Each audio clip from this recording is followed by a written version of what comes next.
Well, legendary Baptist minister and evangelist Billy Graham died this morning at his home in North Carolina. Graham was one of the most influential religious voices in American history. He prayed with every U.S. president, starting with Harry Truman, and preached to more than 250 million people in upwards of 185 countries.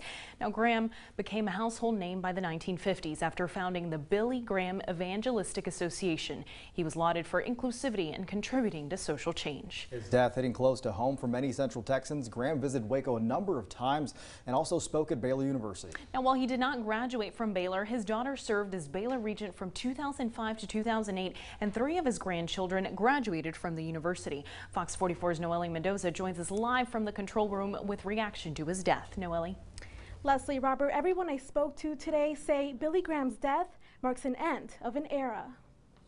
You know, he was for decades one of the 10 most well-known people in the world. In his nearly 7 decades of ministry, Billy Graham preached to over 215 million people. And I can remember as a child watching him on TV. I had the chance when I was in about 7th grade, one of his final big public crusades he did in Nashville, near where I grew up, and got to go hear him there 3 or 4 nights in a row, and it was an unforgettable experience. Joshua Hayes, Associate Pastor of Discipleship at First Baptist Church of Waco, says Graham leaves behind some big shoes to fill. The great thing about Billy is that he would share the good news with huge crowds and also with individuals. He preached in big stadiums, he preached in prisons. He wasn't concerned who his audience was, he just wanted to tell people about Jesus. When Graham came on the scene, so did television, making him a trailblazer. It was a convergence of a powerful personality committed to the Christian faith lining up with a media age. No one will ever be the first one to do that again.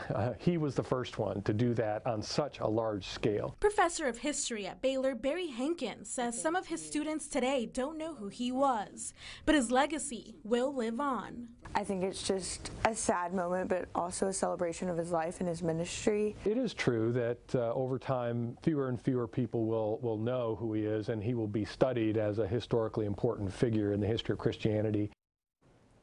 Now, Baylor University will hold a conference on Billy Graham on November 6th and 7th. The 7th would have been his 100th birthday.